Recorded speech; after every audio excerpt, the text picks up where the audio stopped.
Let's do this. I don't have any coffee at all. Not good. Hey everybody, somebody tell me how I sound. In fact, I think I sound amazing. I'm hoping I sound amazing. Here's where somebody types in real quick, Mike, you sound amazing. Doo-doo-doo-boo-boo. Elbows giving me graphics. I should have noticed the different one. Thanks, guys. I appreciate it. Okay. All right, well, we've been tweaking with all the sound and everything in here, so it should sound much better than I've sounded in the past, so we'll see what happens. Mellifluous. There's a word. You obsequious popinjay. Okay, everybody. Well, first of all, welcome to the Wednesday edition of the Mike Meyers COVID virus Ask Mike Anything live stream.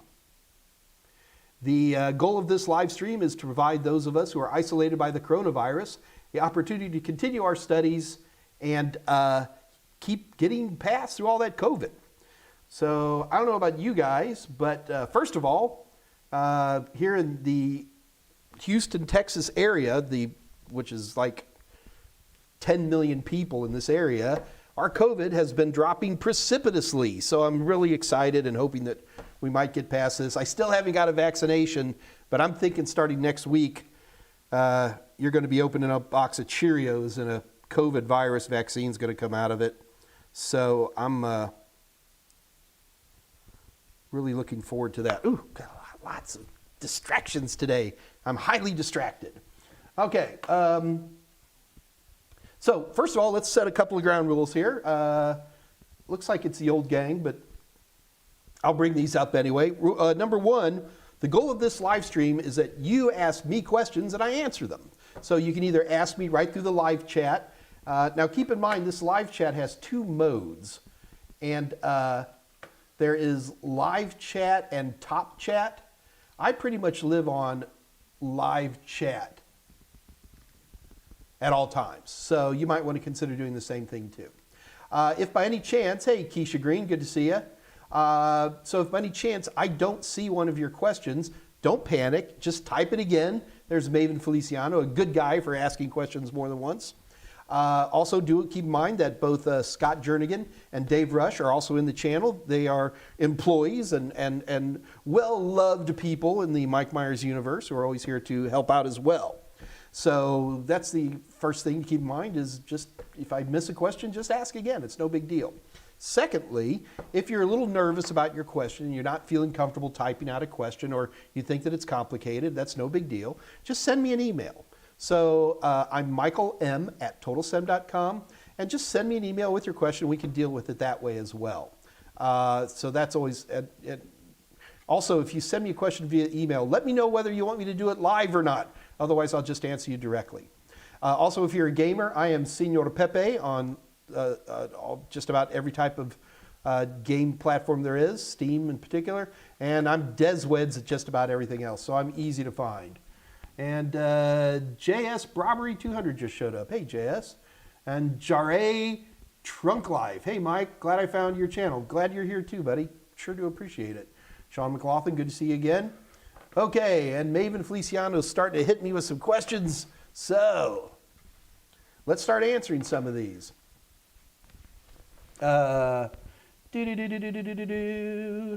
I just want to make sure I'm not missing anybody before my buddy Maven.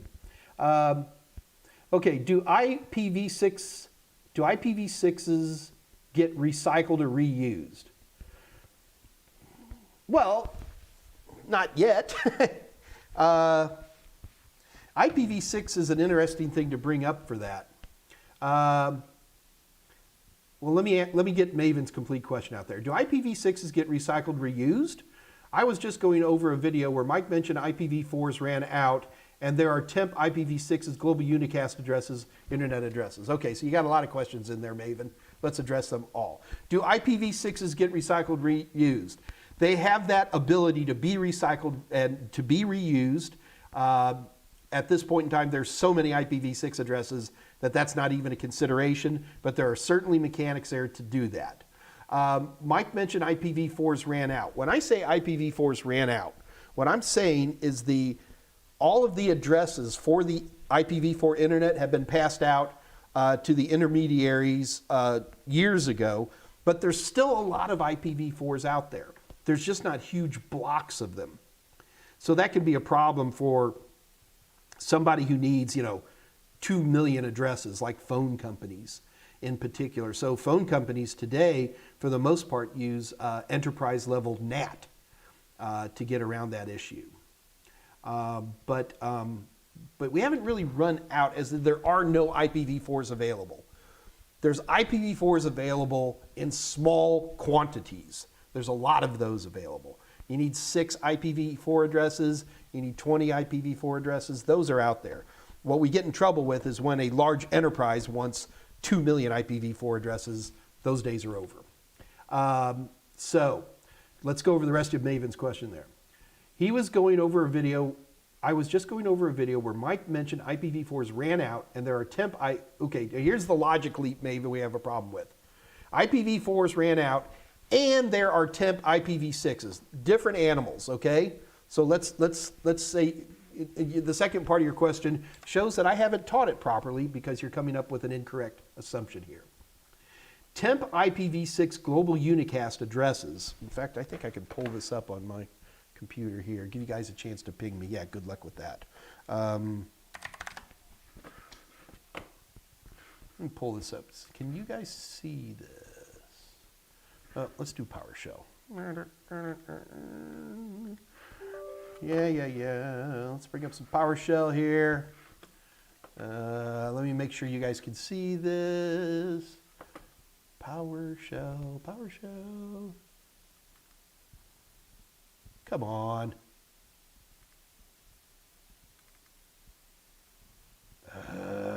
Okay, fine. I got another way to do this. Bear with me, guys.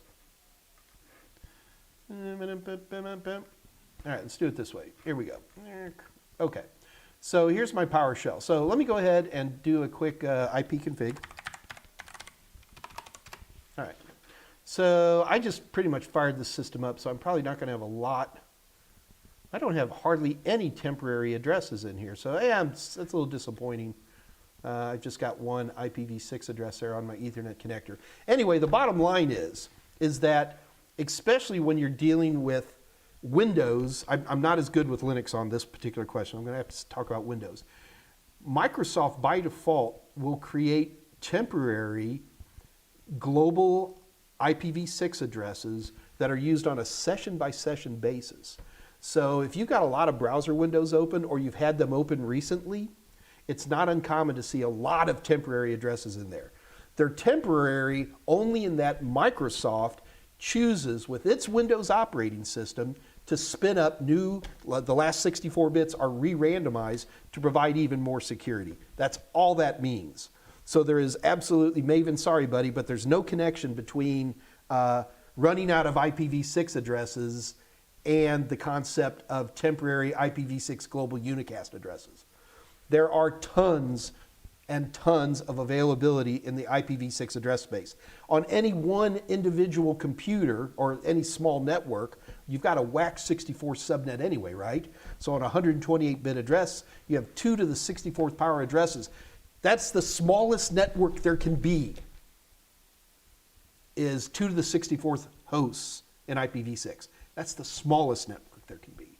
So it's trivial for any individual system like a Windows box to spin up new IPv6 addresses on a virtually per session basis because there's plenty of space.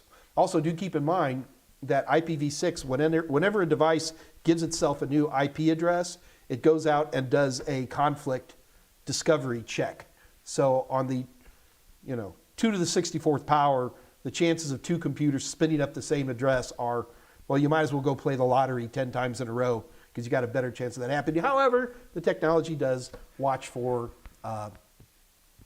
duplicates. So there we go.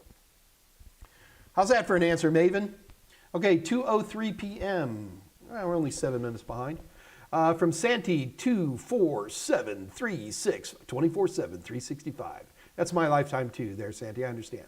What type of simulations would we see on the Network Plus exam? None. There are performance-based questions, but if you're talking about those, most of the questions you're going to be seeing are, in my opinion, pretty trivial, drag and drop kind of questions.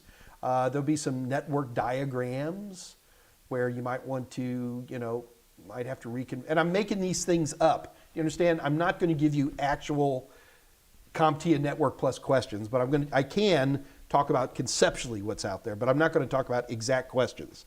So like there might be a simulation question where you get a diagram of some computers and a wireless access point and a few things like that. You can click on the wireless access point and see its configuration.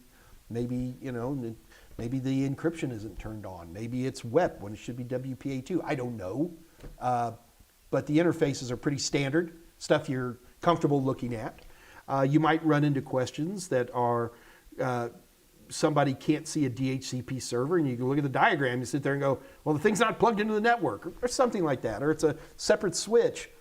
Most of the questions you'll see on Network Plus, in my opinion, of the performance-based questions are extremely trivial questions that just happen to be surrounded by graphics and all kinds of stuff that will, because you're a good tech, you want to look at everything. But the reality is 99 times out of 100, they're actually extremely simple questions.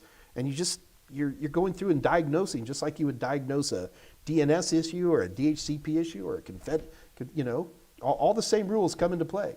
I can tell you 95% of network problems are fixed with ipconfig and ping. If you're ever exposed either on a test or in the real world and you're like, Tommy can't get on, but everybody else can, well, the first thing you're going to do is you're going to check Tommy's system by running ipconfig. That's the first thing you do. You test Tommy's system by running ipconfig. Maybe he's going to be showing an APIPA address. Maybe somebody typed in a wrong static address. Maybe the subnet mask is off. Little things like that. So anytime one system is the problem and everybody else is good, the first thing you do is run ipconfig on that system. There's no exception to that. Secondly, if you can't connect to somebody, the first thing you do is try to ping them.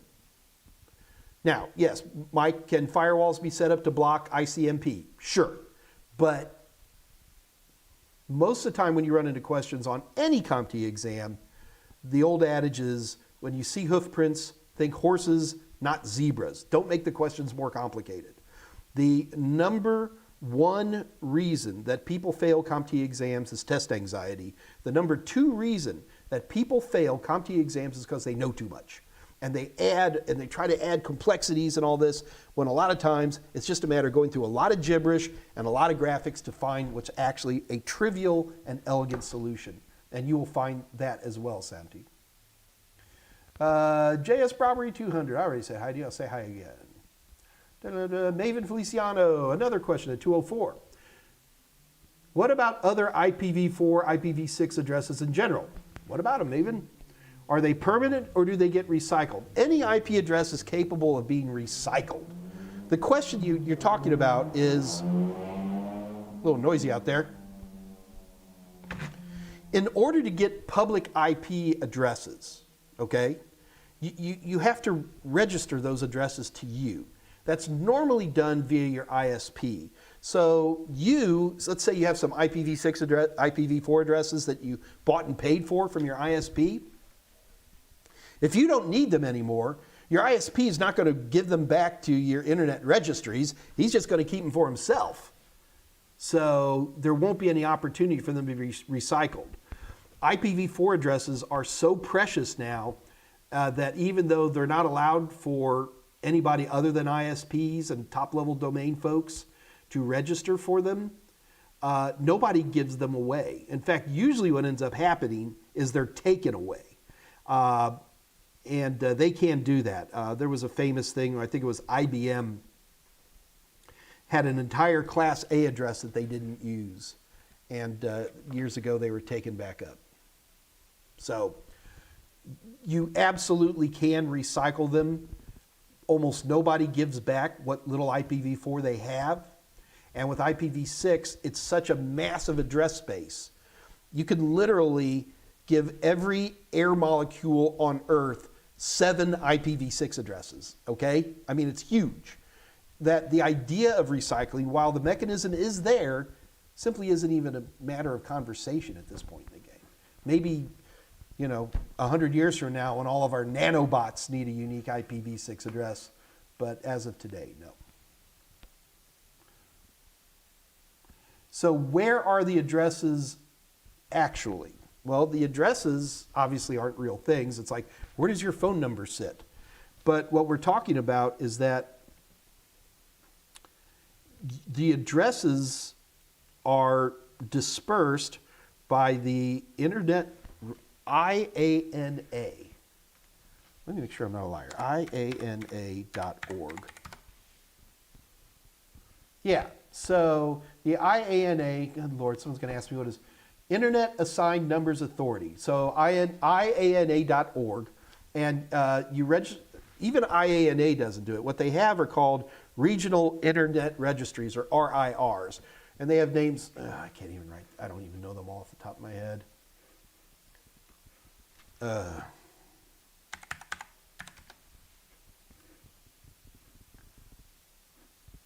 Regional Internet Registries. Here you go, I'm on a Wikipedia article. So as of now, there are 6 intermediates.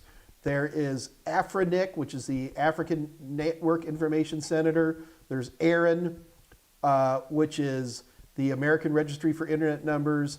There's APNIC, the Asia Pacific. You understand? So IANA disperses blocks of IP addresses down to these authorities. These authorities then negotiate with ISPs or top-level people and sell those addresses. So you get a piece of paper, I guess, in essence, that says you are the owner of, 1.2.3, WAC 24, or whatever it might be.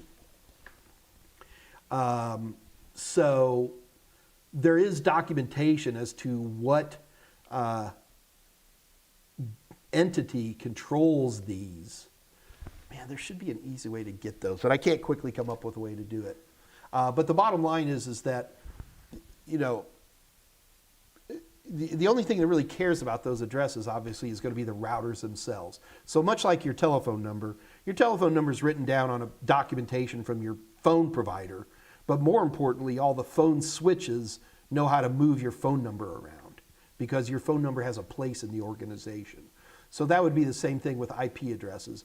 Your IP addresses are registered on some piece of paper somewhere, but the reality is that the only people who care are the routers themselves to make sure that this block of IPv4 addresses can be routed to. Does that help?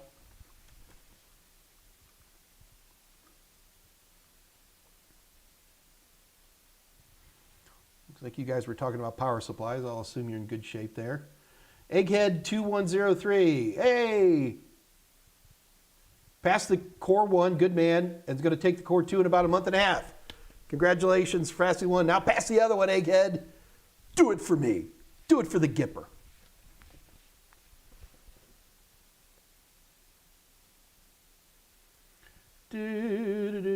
Alex is here. Ben Nana is here. Excellent. Looking for questions. McVision 7 retracted their question. Must have been too terrifying.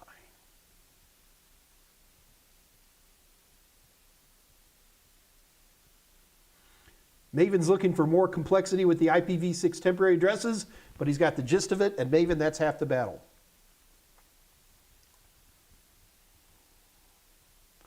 Nutty McArchery. Nutty McArchery, you always ask the wackiest questions. Would you recommend a beginner to take the OSCP to become a pen tester? Probably not. I'm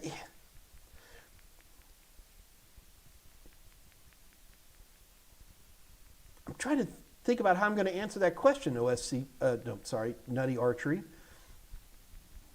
What are you trying to do, dude? So it's like, I'm a total beginner and I want to become a pen tester. Why? Why do you want to become a pen tester? Why do I feel we've had this conversation before? No, at the very least, you could probably skip like IT fundamentals and A+, but there'd be no way, if you don't have a lot of core understanding of networking, forget being a pen tester. I mean, OSCP exam is not going to quiz you on how many bits is an IPv4 address. I mean, these are things that they just assume you know. I don't feel like I've answered your question well enough, Nutty. Nutty, this is for you. Nutty, send me an email, michaelm@totalset.com, and say, Mike, this is what I'm thinking about doing, and help me out from there. Because I'm getting the impression there, Nutty, is that you're trying to get to home plate without touching first base. And you can get there. There are ways to do it. But not going out and getting some certifications and then sitting back and thinking people are going to hand you job offers.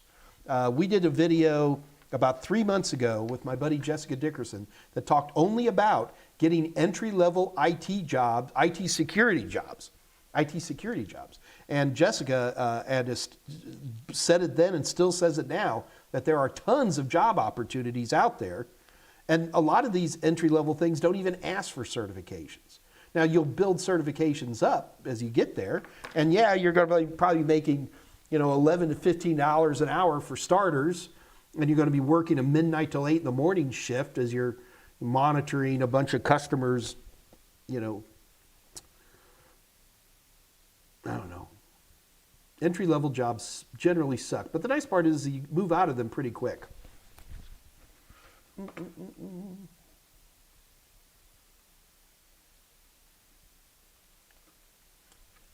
Obina. Hi, Mike. Hey, Obina. McVision 7. Do you teach A+ online? I do not. But I have wonderful videos. And trust me, if I were suddenly in front of you, I would give the same speeches that you hear in the videos. As I've been teaching this stuff for so long that I kind of have spiels. In fact, it's hilarious. There's been plenty of times where I've done instructor-led stand-up in front of the class training, and I'll start pontificating about, I don't know, RAM speeds or something like that. But in the meantime, I'm balancing my checkbook in the back of my head, and I'll be like, blah, blah, blah. What was the last thing I said? And the whole class is like, brah, they think that's hilarious. But I've just got these spiels down. So the bottom line is, watch my online videos. You can get them at LinkedIn, Linda. You can get them at Udemy. I've got other vendors, and they're great videos. And it's just like I'm there. Less cussing. Obina Bia, between Certified Ethical Hacker and Security Plus, which is more valuable? Obina, what do you mean by valuable? I'm guessing when you say valuable, it's like, which one will get me a job better? And the answer is you don't need any certifications to get a job, all right? Certifications are never going to get you a job. The only thing a certification is going to do is get your name, your resume towards the top of the stack. The only thing a certification does is get you past the human resources people. There are gazillions of entry-level jobs out there, and it's just a matter of finding them. Watch some of my older videos. Do a search for entry-level IT security here on the Total Seminars channel, and you'll find stuff like that. So, or I guess the other way I might be looking at your question, which one is more valuable in terms of which one pays more? Neither of them pay more. Which one would get you in the door better? Probably Certified Ethical Hacker at this point in the game. Although I got to tell you, the CompTIA Pen Test Plus is giving Certified Ethical Hacker a real run for its money. CEH is an expensive certification, and Pen Test Plus is a lot cheaper, and many people consider Pen Test Plus to be more challenging than Certified Ethical Hacker. Haven't taken Pen Test Plus, guys, so just going by what I hear out there, I got some good sources I trust.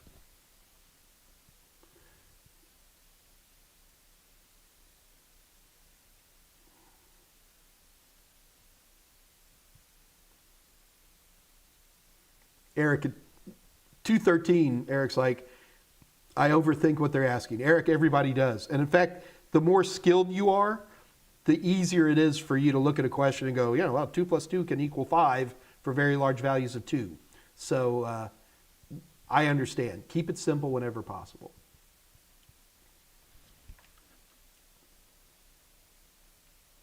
Edward just showed up.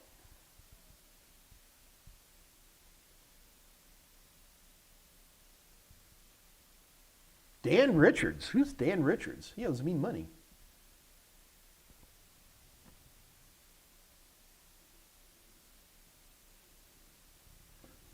Da-da-da.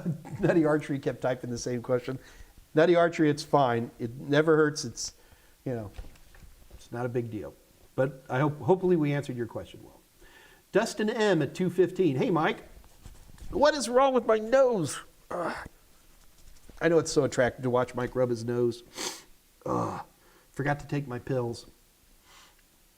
Dustin M. Hey, Mike. Hey, Dustin. Any tips on how to tackle questions that have several correct answers but only one best answer?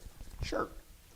The trick is to remember that most of the time when people write multiple choice questions and put in the word best, they recognize that especially with skilled technicians, there's often a way to do things that maybe the test writer isn't thinking of, but they're looking for the better way to do it or the best way to do it. And what they're trying to say to you is, look, I know that you're a skilled person taking this exam, and you could probably, if you look at it hard enough, come up with a way for answer C to work, but we want you to do answer A. So anytime you see what is the best answer, the first thing you're probably going to have to say to yourself is keep it simple, stupid. And keep that in mind.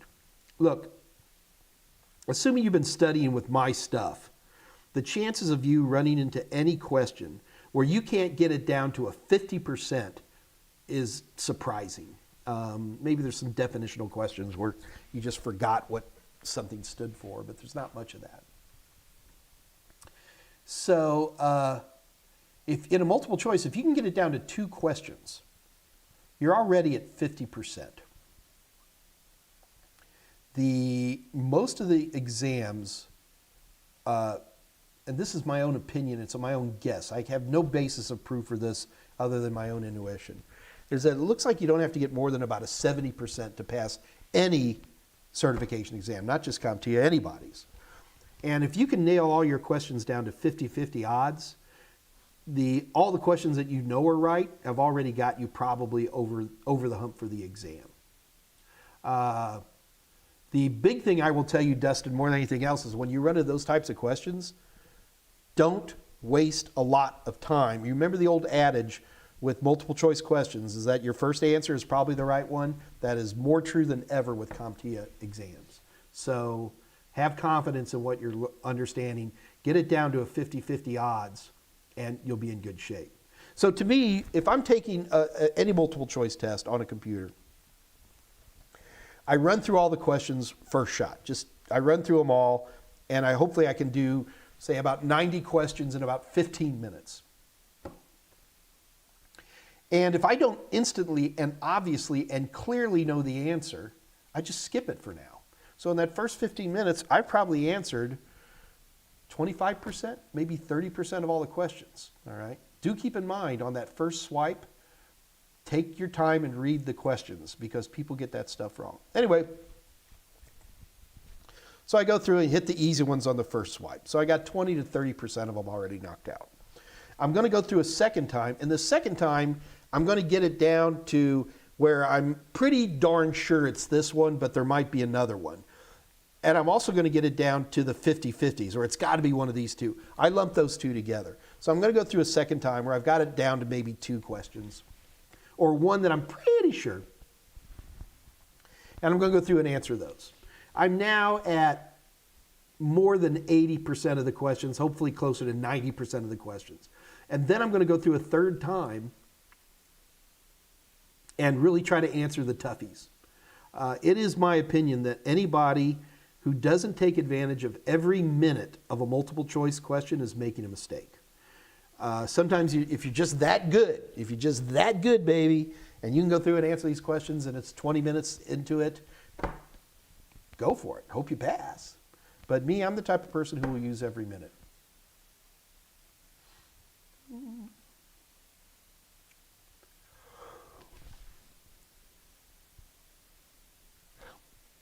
Santi, 24/7, 365. Like anything, Santi, are you from California? Like anything you can do for, I'm teasing, to go from beginner to professional time, but would be more ideal to go along the career path. This is building. Oh, this is building from an earlier. Security Plus, I would say, at 2:14 p.m. Security Plus, I would say, is more essential for most jobs, and CEH is, I would do as a hacktivist or if I wanted a better job.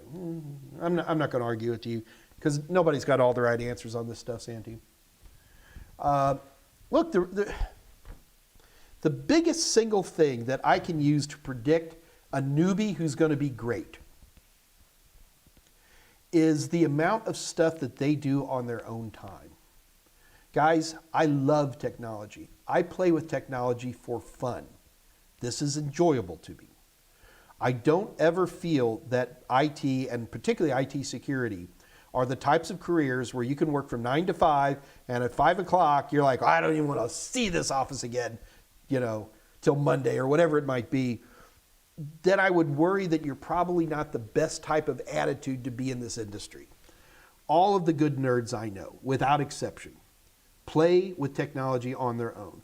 Most of the people who are beginners, who want to get in IT security, the ones that I know are going to be successful are the ones who tried to install Kali Linux and played with it and then locked up a router. People who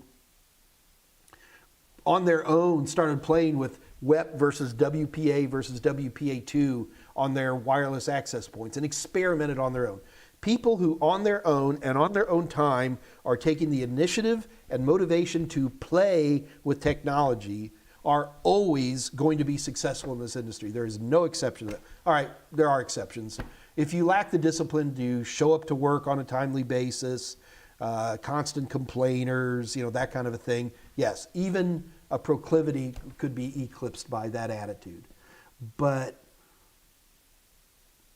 the reality is, Santi, is that if you appeared next to me right now, here in the Houston, Texas area, and assuming that you had bilateral symmetry and you breathed oxygen and all that type of stuff, you knew how to use deodorant, and don't laugh, guys, these things happen more than you could possibly imagine. And you have reliable transportation. You got a job here in Houston, I'd probably have you hired within a week. That's how big the demand is. So when I run into folks who are like, and it's good. This is the place to ask these questions. You're doing good. You're doing good to ask these questions.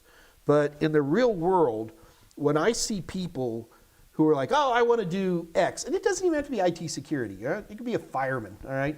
There's this person, I'm not going to go into details, but there was this person who wanted to be a fireman, just wanted to be a fireman. Like, okay, go be a fireman. And they went to fireman school, and they got fired. They lost their fireman's job because they couldn't wake up to the alarm. These are the types of proclivities that might give us clues about the types of careers we want to do. And I hope that that is helpful to you. Hang on. Okay, let's move it right along.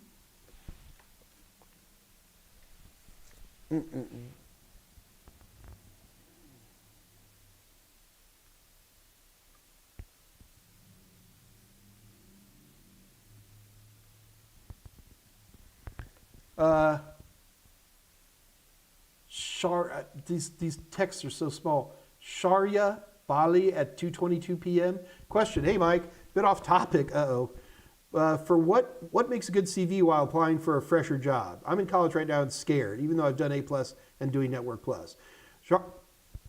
Sharia, I apologize for mauling your name.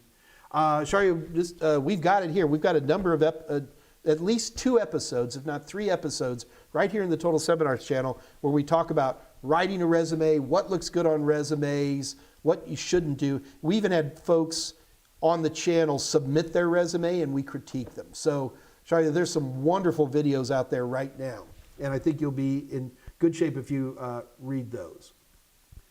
You're in college right now. If you're in college and you're going to get, well, hopefully a STEM degree, but whatever degree, and you have A+ and you're doing Network+, and you come out with a bachelor's degree, you're going to be doing fine. You're not going to have any problems at all. At all.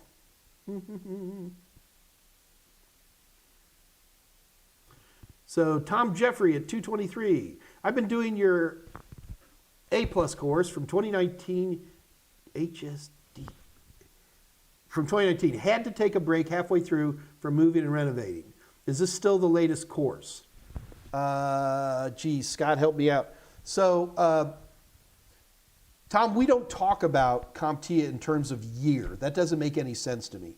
The current exams are the 220-1001 and the 220-1002. They came out in, maybe they did come out in 2019. I guess they did. Scott, save me. 2019, all right, great. So the ones that did, by coincidence, Tom, come out in 2019 are the latest ones. And don't do this just with my stuff, with anybody's stuff.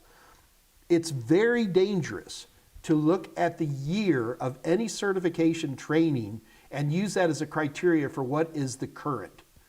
You should always go to the certifying body, whoever it is, and find out what number is associated. All certification exams, this isn't even just for IT, this is true for nursing exams or real estate exams or whatever.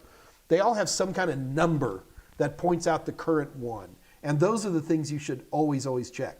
If you look at any of my books or videos, right at the very beginning, I give you the number that this particular training covers. And this is the other thing that gets me in, doesn't get me in trouble. But when people look at years, okay, and they'll sit there and go, like say 2018. So this came out in 2018 and here it is 2021. This stuff has to be old. No, it doesn't, all right? It could still be valid. Certifying bodies in general, because of ISO standards, generally have to update every 3 years. So A+ will be updated sometime, I hope it's 2022. I feel like I've been writing my whole life away. But yeah, never ever use the year. Always look at the name of it and go to the certifying body to confirm what it is. Right now, the current A+ is 220-1001 and 220-1002. All my training materials are for those and only those certifications. Now, what will happen, well, let's use Security Plus as an example. So the new Security Plus came out a few months ago. Month ago? So let's say it came out middle of January. I don't remember, but that'll be close enough. CompTIA has not only the current exam, SY0601, but it also still has the old exam, SY0501. You can take either one of these, and this will be true until about July. And so here's where using a year would be very confusing, because you literally have two, well, they're not identical exams. One's the update and one's the older one. SY0501 and SY0601. Using a year would be meaningless. So don't use the year. Always find out what the number for that, any certification. This isn't just for CompTIA. This isn't just for IT, anything.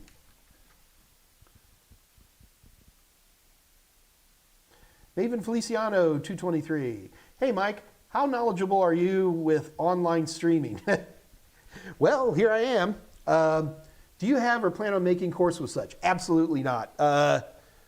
I mean, I got all this streaming to work here. Remember, it was the worst part. I know the worst part of the coronavirus is right now. Hopefully it's been going down. But this was back, Scott Jernigan or Dave Rush, I think, mentioned that starting in March will be a year of me doing this. That's hard to imagine. Where am I going with this? I lost track.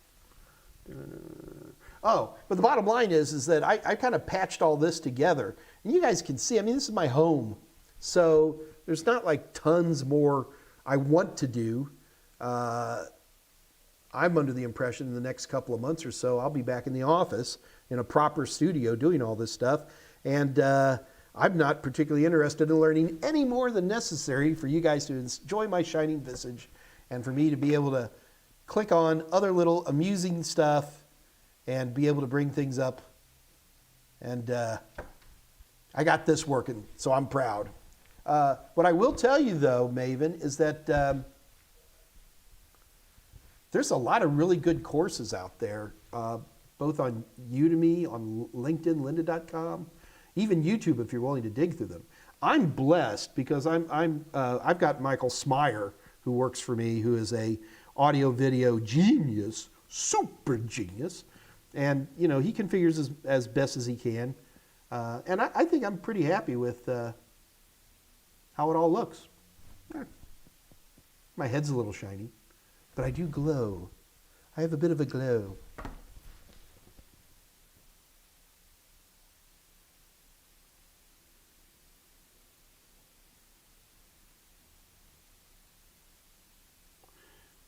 Yeah, why is there buffering? I don't know why there's buffering, Maven. If you were here on Monday, I was about ready to put a bullet in my computer. We had buffering problems so bad. I'm assuming we're okay today. Michael and I tweaked the bejeezers out of this system to hopefully make it work a little bit better, but buffering happens. Yeah, but sorry, Maven, I'm not going to be doing any courses in that. Elbow always leaves before anything fun happens. All right, so a couple of things do keep in mind. Number one, if you like what you guys are listening to, always remember to subscribe to this channel, like it if you like it. Always looking for commentary, never a problem with that. Also keep in mind is that we have a Discord channel. Let me rephrase that. My buddy Jose Braden has a Discord channel.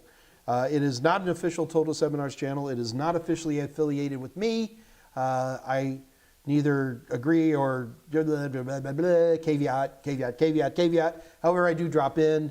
Hopefully we can get Scott Jernigan to drop the link for the Discord channel, Jose's Discord channel. A lot of the folks who are on here are also on the Discord channel, so you'll see Tolowit and Alex shows up every now and then, and who am I forgetting? There's so many. Zach. Going blank. Sorry, guys. So that's also a really good resource if you're at all interested. The nice thing about the Discord channel is that you can just type in a question and leave it there. And there are lots of really smart people out there, myself included, of course. But we've got lots of good techs who can help you out, and they will. We usually have a little bit of a social get-together on Mondays and Wednesdays after my live stream. I don't know, Dave, do you guys do that on Fridays as well? I don't even know. But I strongly recommend that you jump on to the Discord channel. If you want to talk with me directly, grab a camera and a mic and we can talk. Always welcome to do that. But I find that most people just like to type in questions and then leave them for people to answer. So any way you want to do it, go for it. You're there. Also keep in mind, we have some great discounts today. We've got, we're still doing ebooks.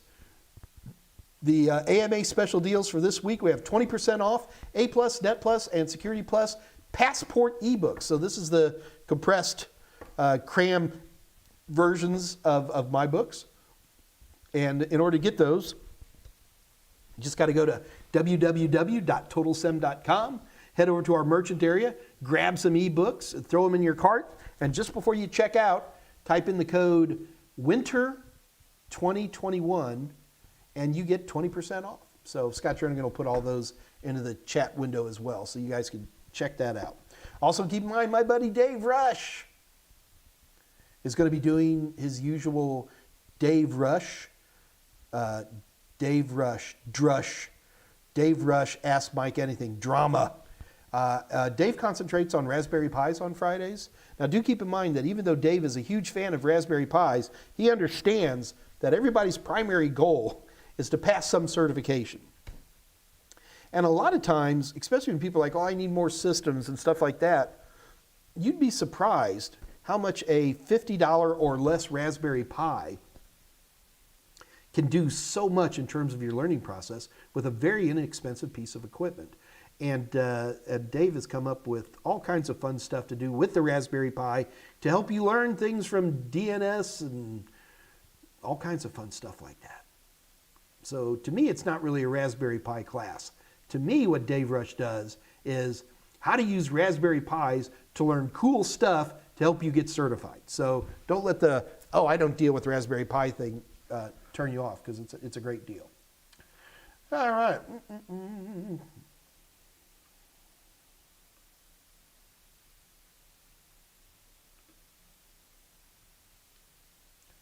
Dustin M. Thanks for your input. Helps tremendously. Good.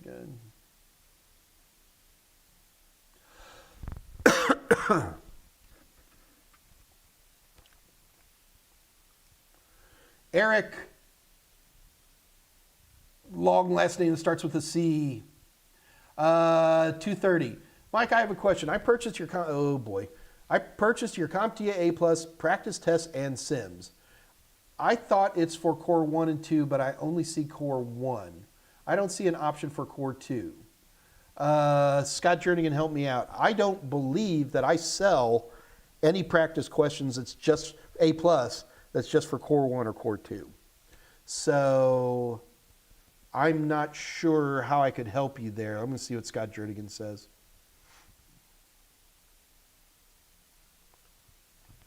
Waiting for Scott to type. Okay, so Scott Jernigan's saying that, Eric, all the stuff we sell is both core 1 and core 2 combined. We don't sell anything separate. I purchased your CompTIA A Plus practice tests and sims. Eric, did you buy them from my website? I don't know. We don't sell separate ones. So, and for the record, Eric, I literally sweated blood trying to make that interface intuitive. So I'm a little, I'm not going to say upset, but I'm less than thrilled that you're unable to see your core 2. Scott Jernigan is double checking all this for me right now, so bear with me.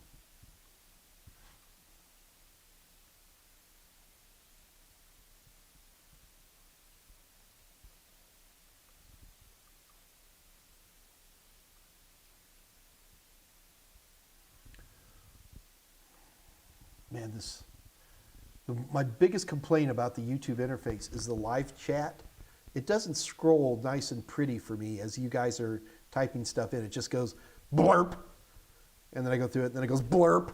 So I'll be looking, and when I hit the bottom, all I have to do is touch it, and all of a sudden, I get a big pile, and then I'm in another panic to try to find where I left off.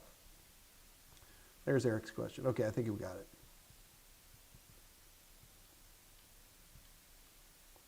You guys don't like my shirt? Cheeky Willie at 230's complimenting my shirt. It's great. It's not good for spilling bubble gum.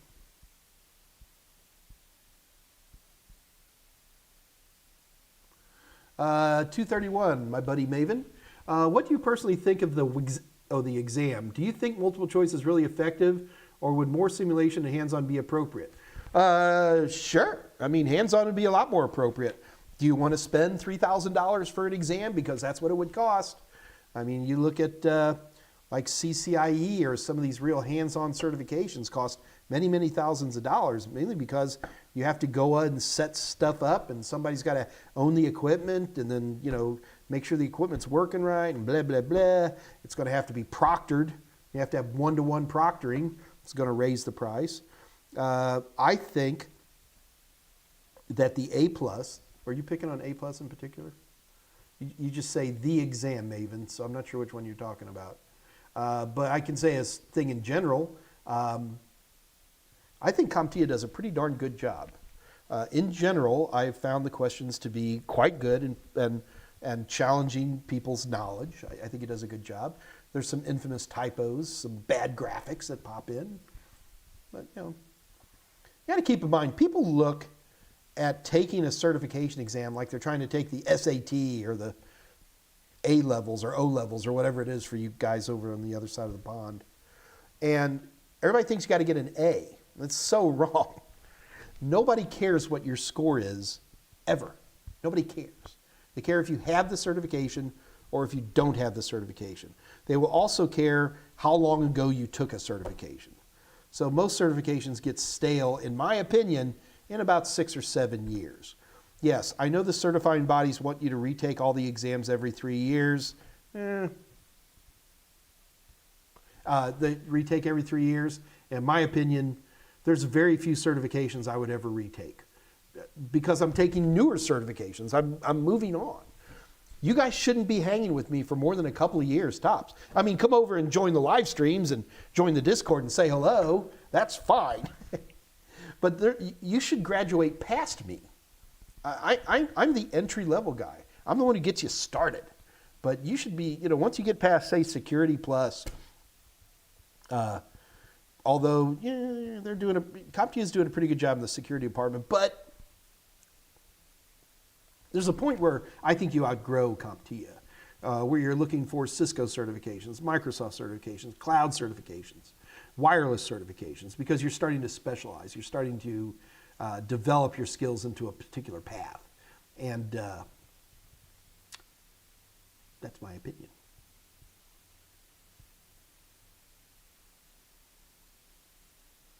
Still thinking about that answer.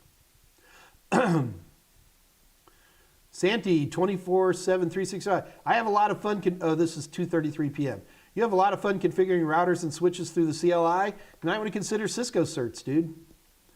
We never have enough Cisco people, that's for sure. Anna, Carolina, Castro Cabral. Carolina Castro Cabral. That sounds Latina. ¿Cómo está, amiga? I'm gambling there, Anna. If I'm wrong, I'm sorry. 2:34 p.m. Hey, Mike, what are your tips for who is studying for Security Plus? Same rules as everybody else. Rule number 1, most people need 3 tools in order to pass any certification. You need a book, you need videos, and you need practice questions. Look, you're like, oh, I'm trying to get all my money, Mike, right? Well, you know, I'm a capitalist, but on the same token, after doing this for tickling 30 years now, I've learned that most people need those 3 things to pass any certification, not just IT, not just IT security, not just CompTIA, not whatever. Anybody tends to need those 3 things. Optionally, some people are not good book readers, and maybe they don't necessarily have to have a book. Some people hate watching videos. Maybe they don't need videos. But like my products, my books and my videos and my practice questions work together. They have chapter references and all kinds of stuff like this that I have discovered that most people find extremely helpful to get them to pass.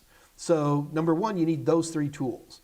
Secondly, you should probably read the Security Plus objectives from CompTIA themselves.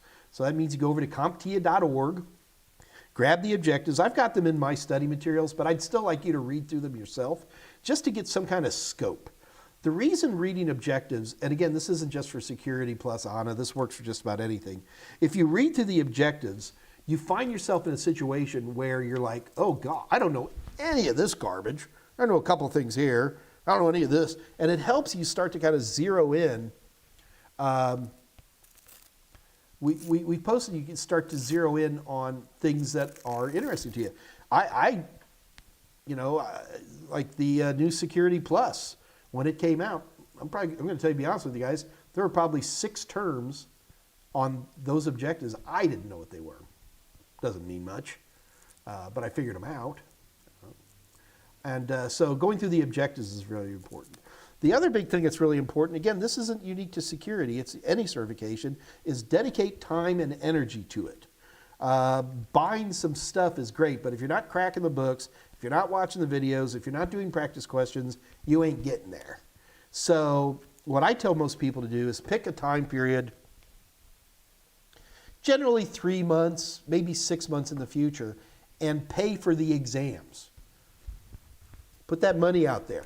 And heat and pressure makes diamonds. If you've scheduled yourself an exam for April 15th, oh, that'd be a bad tax. That's income tax day here in the States.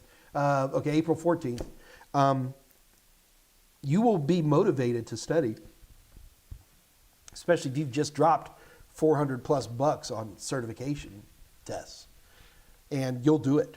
For most people either they watch a video and do practice questions, they read a book and do practice questions. Some people like to watch a video, go through a particular chapter because the videos match the book pretty well.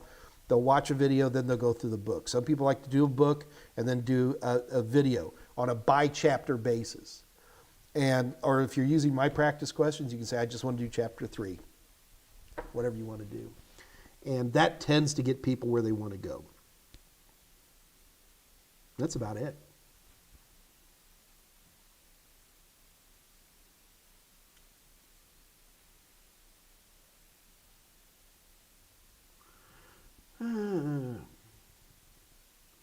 Todd Glenn, Mike, do you have any discount codes for Security Plus practice tests? Yeah, Todd, we do. All you have to do is go to www.total7.com and look for discount vouchers. Pretty sure they only work in the US and Canada. I don't think we have international ones yet, although we may have. They're always adding stuff to the web page at www.total7.com without telling me. Keep in mind, it's not a huge discount. It's about 10%. But it's a little bit of a discount. Wait, oops, Scott Jernigan's typing to me. This always makes me nervous. So I've got a little chat tool. Oh. Todd Glenn, do you have any discount codes for Security Plus practice tests?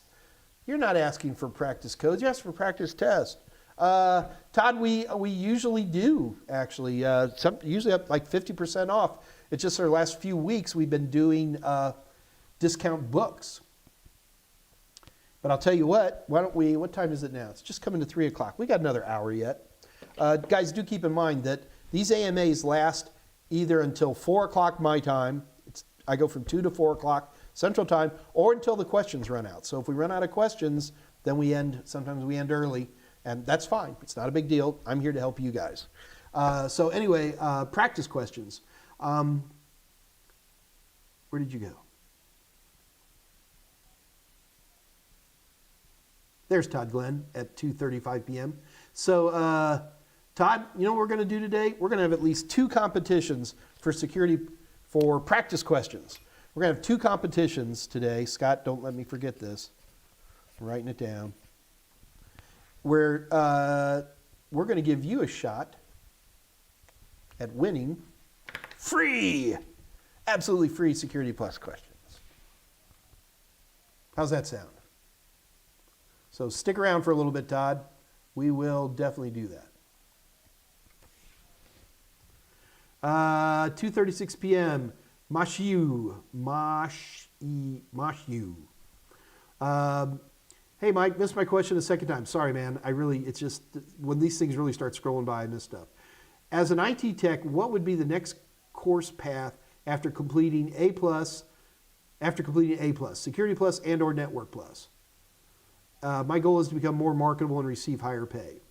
That's a tricky one, Mashi. The problem is that Network Plus is, in my opinion, the most important certification you'll never need.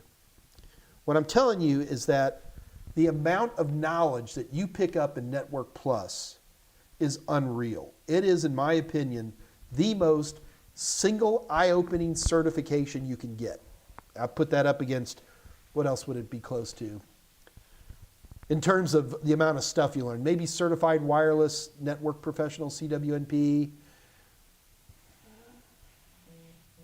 Boy, there's not much that comes up to that, in my opinion.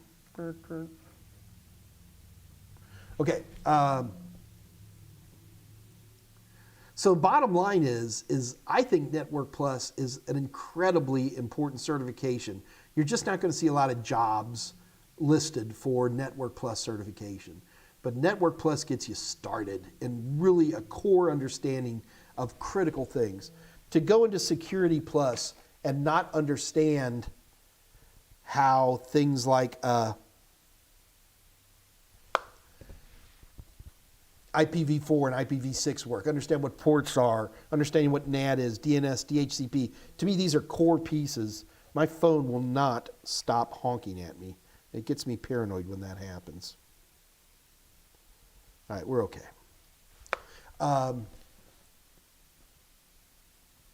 Go for Network Plus. Even though it literally will not make you more marketable or receive higher pay, the core understanding you get with Network Plus is going to make wherever you go next a lot easier. I get very nervous about people who take Security Plus without taking Network Plus. Security Plus assumes a lot of knowledge. Even my training assumes you've taken Network Plus, or at least you have an equivalent amount of knowledge. I'm not going to reteach you in Security Plus that IPv4 is the 32-bit address. Not going to do it.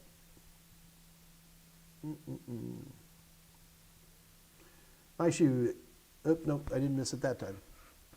Tolowit's not going to be on Discord 236. What are we going to do?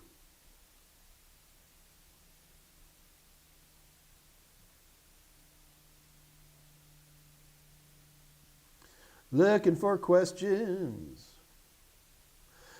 The first Mike Myers AMAs from Dave Rush at 2:40 was on March 30th. Good Lord, I've been doing this for a year. No wonder my back hurts. Michael Orr at 2:42. How many points are the performance-based questions worth on the Security Plus exam? Michael, we don't know. CompTIA will not give that information. It won't even let, CompTIA doesn't even tell us whether they give partial credit or not. So we don't know. I have taken CompTIA exams when I was refreshing an exam and intentionally skipped every performance-based question, didn't even answer them, and still passed.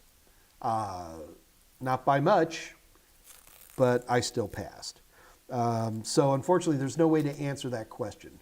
The right strategy is do the best job you can on the performance-based questions without spending more than an unrealistic amount of time. You got 90 minutes to take an exam. If you're taking more than 50 minutes, 15 minutes on the performance-based questions, you're probably taking too much time.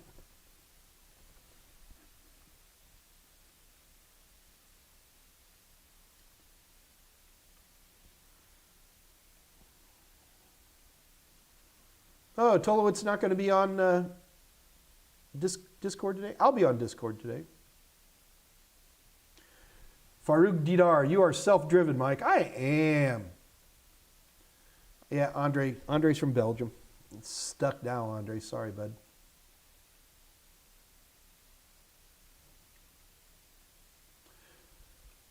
Good Lord, here it goes again.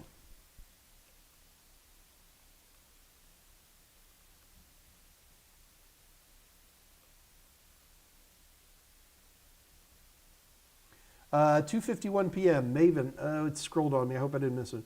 Would you stay 2 years for each A+, Net Plus, or Security Plus, or 2 years for all three before moving on?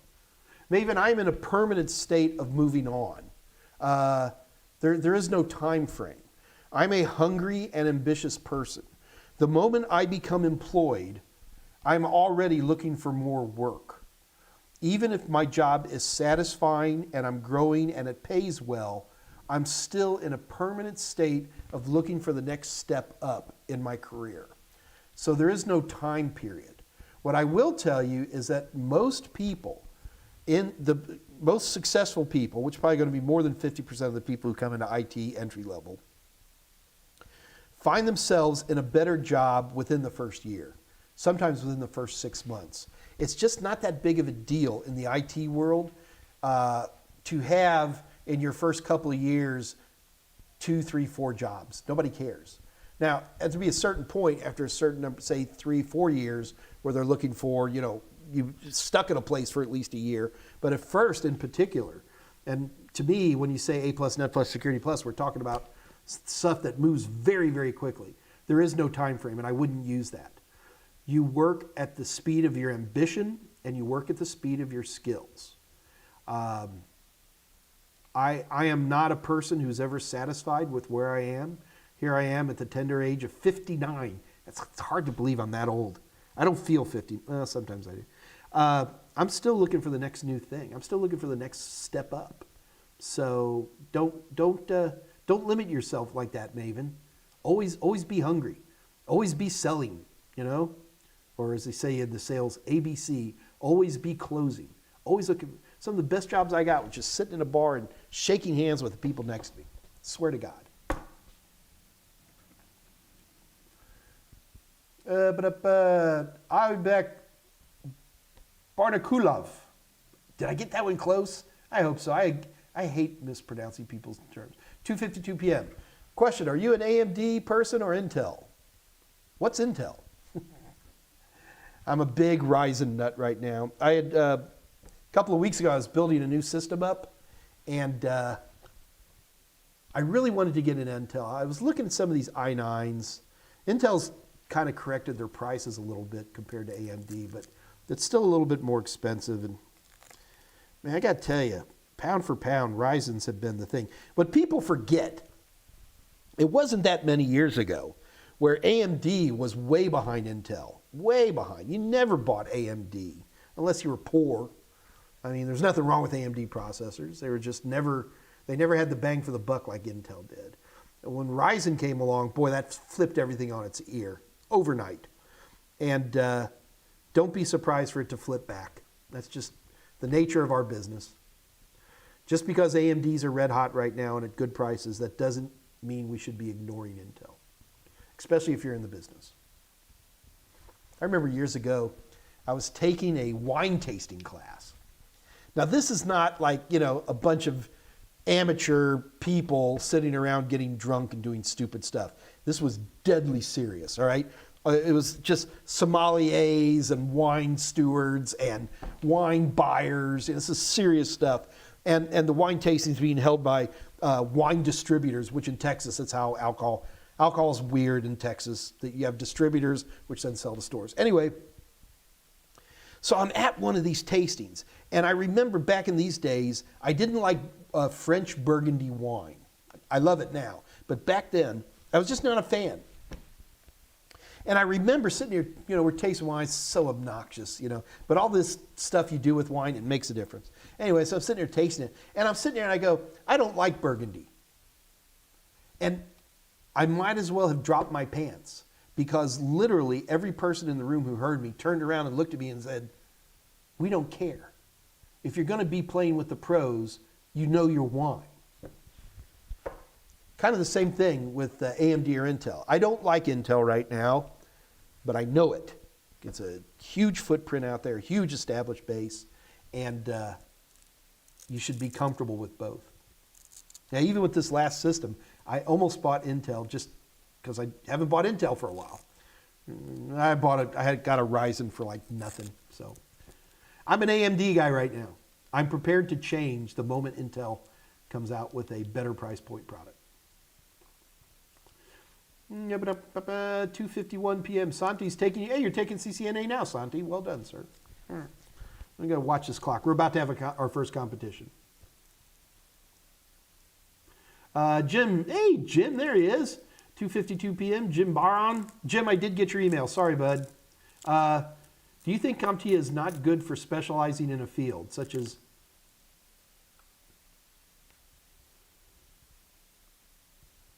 Okay.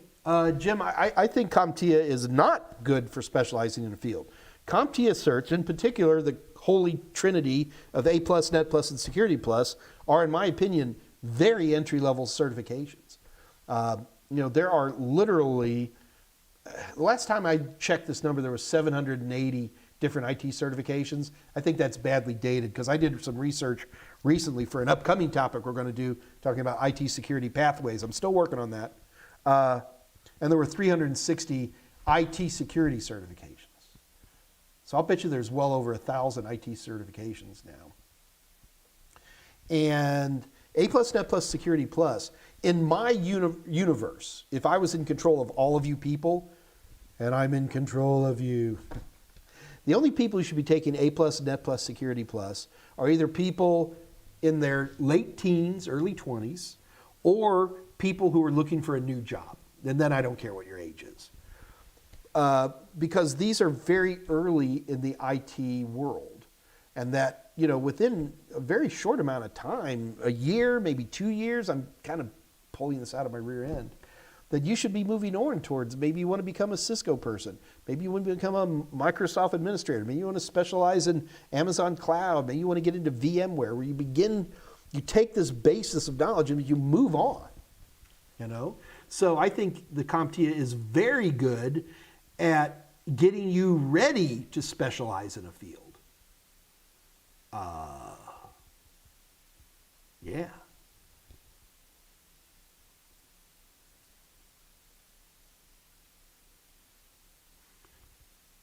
Santi, would love to move to Houston, in El Paso, but at the exact moment, Abilene. See now, Santi, you're in Abilene, Texas. I would have thought y'all had tons of work there. I thought Abilene was a busy place. A lot of oil out there, oil.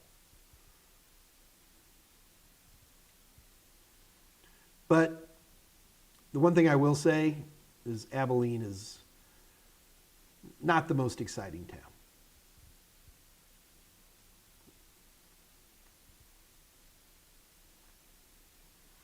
Well, I was talking about Raspberry Pis, Dave, and now everybody's Talking about. Da-da-da. Scott, that's right. Scott Jernigan went to University of Texas, El Paso there, Santi. So you got a fellow West Texas boy there. Keisha Green. There you are, Keisha. You're quiet today. Does my VM, this is 3:57 p.m., does my VM have to have professional or enterprise in order to practice with Active Directory? Surprisingly, no, it doesn't. If your host operating system can be Windows Home. That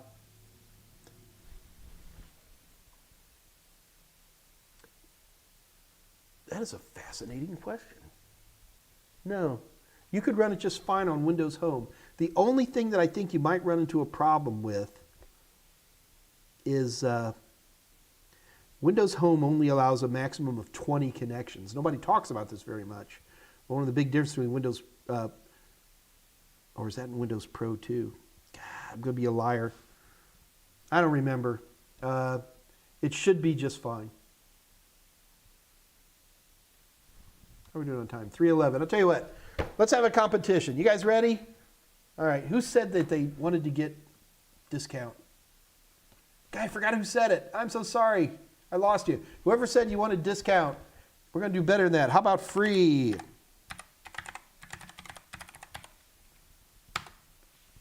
So I was going to do something more like of a Network Plus question, but I got a feeling that Santi is a ringer.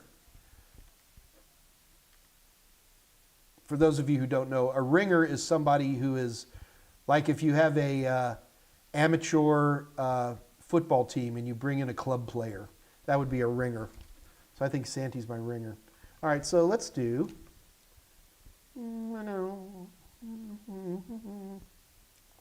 Looking for some questions. I'm going to queue these up, and we're going to do at least 2 competitions. Heck, we might even do 3. Yeah, you guys can see how prepared I am, huh?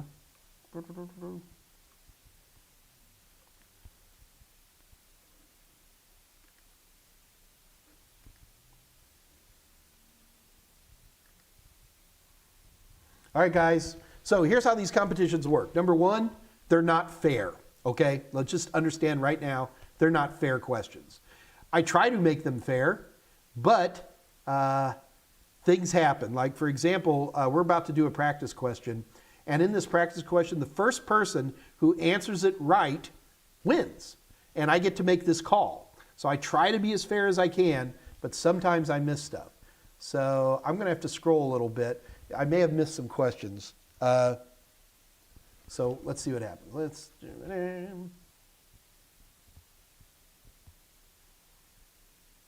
Andre. Brandon, you're hilarious. FTP21. Okay, here we go. First question.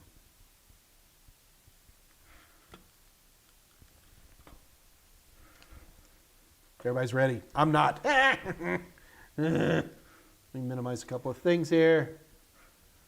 Nope, I minimized too many things. I got to minimize all the things. I got too many things. Bear with me. Okay, here we go. This is a Security Plus question.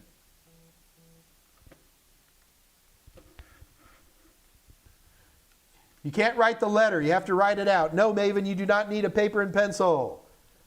Do not answer A, B, C, or D. Write out the right answer. Which of the following is considered multi-factor authentication?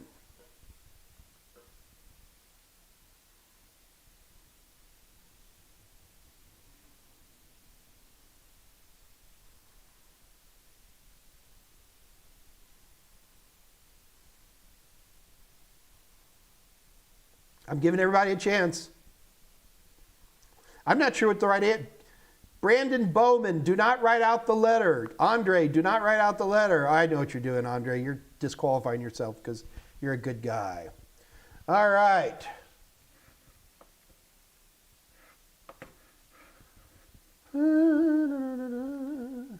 So which one of these is right? Which is considered multi-factor authentication? Username and password, that's a single factor. Definitely not that. B, fingerprint scan, retinal scan. This gets to be an argument. The thing is fingerprint scan and retinal scan. Remember, with authentication, it's something you know, like a username and password, or something about you, which would be a fingerprint scan or retinal scan. Those are both biometrics. So they're not multi-factor because they're the same factor, okay? C, username and security questions. See, again, username and security questions, that is just something you know. So that's the same as a username and password in that it's just the same stuff. But however, where'd it go? So question D, smart card and PIN. Smart card is something you have, so you have a card on you, and PIN is something you know. So I'm pretty comfortable that the answer is D. Oops. Oh, I got it in, doggone it. I put the practice question in final mode, not the check your answer. All my practice questions come in either a final mode or a practice mode. With the final mode, it's just like the real exam. With the practice mode, it'll bring up hints and stuff like that. So I'm pretty comfortable the right answer is smart card and PIN. So let me see who is the winner here. Somebody said Silas got it. You guys and your smart aleck commentary. Silas Ozori. I believe that's it. All right, I've got Silas Ozori. Silas Ozori, you, sir, are the winner. And what you get to do is you now have free access to either CompTIA A+, or Network Plus, or Security Plus. In order to claim your prize, all you have to do is send an email to Kathy Y, that's Kathy with a K, Kathy Y at totalsem.com. Don't panic, Silas. Scott Jernigan's going to write all this out in the chat window for you. Send her an email. Says, I was one of the winners on Wednesday, and I want the, and then just pick whatever you want. Tell her you want the A+, or the Plus, and Security Plus, and you get, it's either 90 or 180-day access. The other cool thing about my practice questions, a lot of times, is if you buy it or if you get it for free as a competition, the timer doesn't start until the first time you log in. So, you definitely, these things don't last forever, so time it right, okay? Anyway, congratulations to you, Silas. That was so much fun. You guys want to do it again? Come on, type in a yes if you want to do another one. Silas is actually typing in. Wait, what? Silas, if you take a look, Scott Jernigan has all that information right there for you, and you got it. All right, let's give away more stuff. You guys ready? That was fun. Let's do it again. What, you want to do more Security Plus questions? Okay, dokie.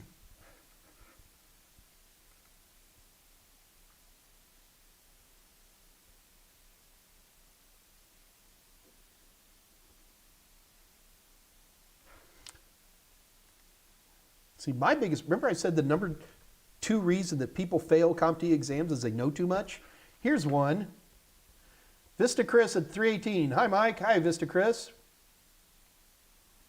All right, let's do it again. You guys ready? Next question. Remember, do not write down the letter of the answer. You have to write it out, okay? So here we go. And guys, I'm not sure what the answer is on any of these. All right, here we go. So, you want to focus and track malicious activity to a particular host on your screened subnet.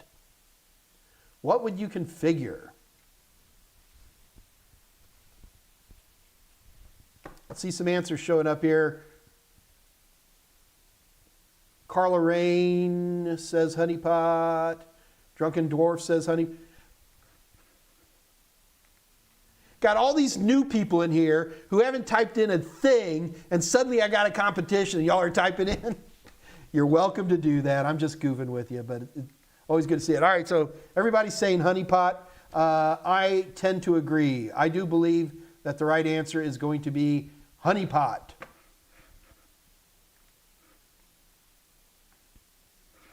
All right, so who we have for a winner? Let's see what we got. Ooh, lots of people wanting to compete. That's good. Carla Rain. I got Carla Rain as the first person to answer honeypot. And again, guys, I mean, I'm doing this quick. I'm 99% sure that honeypot is the right answer, but I didn't run this exam in a check your answer mode, so we're just going to go with whatever I say is right. And I say it's honeypot, and I am Mike Meyers, popular authors. Therefore, the winner is, Carla Rain. Carla Rain, congratulations to you. You have won free A+, Net Plus, or Security Plus practice questions. In order to receive your prize, you got to send an email to kathyy, kathyy, at totalsim.com. Send her an email and say, I was the second winner of Mike's competition today, and I want the A+ or the Security Plus, or you get one, so pick one. And congratulations to you, Carla. Well done. Looks like everybody else said honeypot too, so I figure I'm probably right. Guys, another thing to keep in mind on these competitions, if you see somebody typed in the answer and you haven't typed it yet, that doesn't mean I see it in that order, okay? So don't be afraid to type it in. We've actually tested this a few times, and there's a tremendous amount between different people's latencies and stuff, who shows up first, so don't ever, just because you see somebody type it in, you're like, oh, they got it right. Plus, sometimes I miss it. All right, so we got to give it to Scott. Can you put that in? Yeah, thank you, Scott. Carla, there's your information. Send Kathy an email. All right. Elbow, 320. Are overclockable CPUs unlocked or not locked? You got to be careful, Elbow. The term locked and unlocked, basically that means that it locked, we used to call it the front side bus speed. I don't know what they call it anymore. The internal metronome speed, and would lock the multiplier. Some CPUs are locked, some are unlocked. The vast majority have some degree of unlocking in them. In general, AMDs tend to be a little bit easier on that, but even that's not a direct criteria. I haven't run into a truly locked CPU in a while.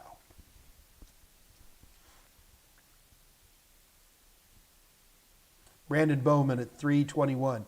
There's the correct answer, the wrong answer, and the CompTIA answer. Brother, sometimes that is true. I'm never going to try to make excuses for everything CompTIA does.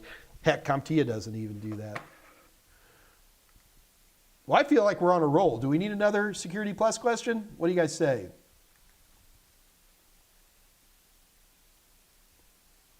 Ooh, that's kind of a good one. These are new questions. I've seen some questions in here that are new.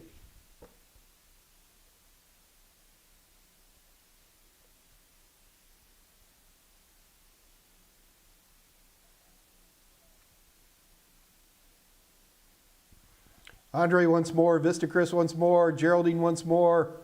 All right. I'm looking for a good question. Bear with me. I am not going to do frickin' blue jacking. I don't even know why those questions are still on the Security Plus. It's embarrassing.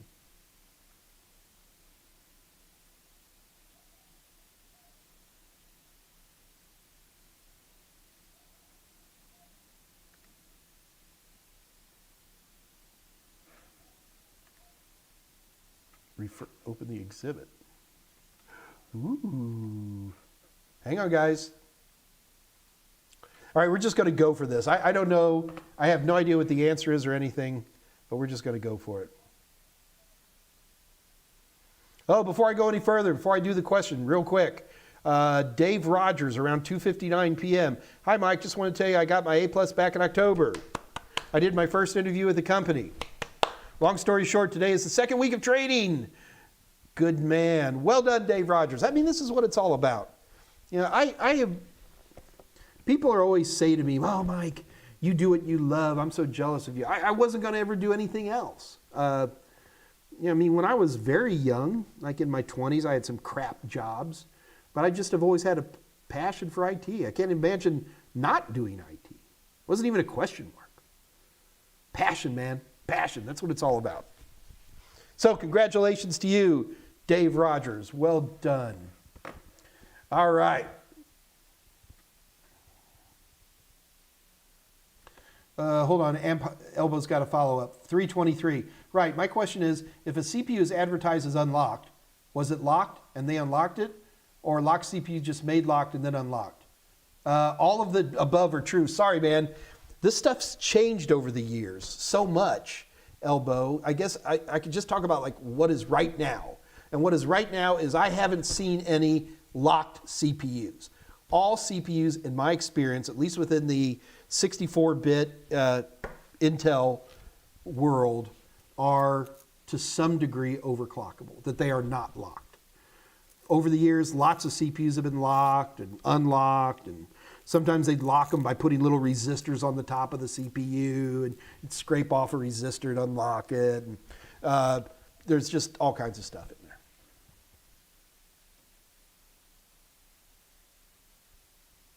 Okay, last competition. I'm a little nervous about this question, but we're going to give it a try. You guys ready? Here we go. Here we go, last question.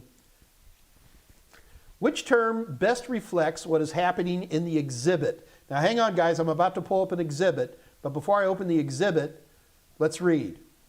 What is happening? Are we watching TLS? Are we watching DNS? Are we watching AES? Or are we watching IPsec? So let me pull up the exhibit for you guys. Oh dear, all right, this is bigger than I thought it was going to be.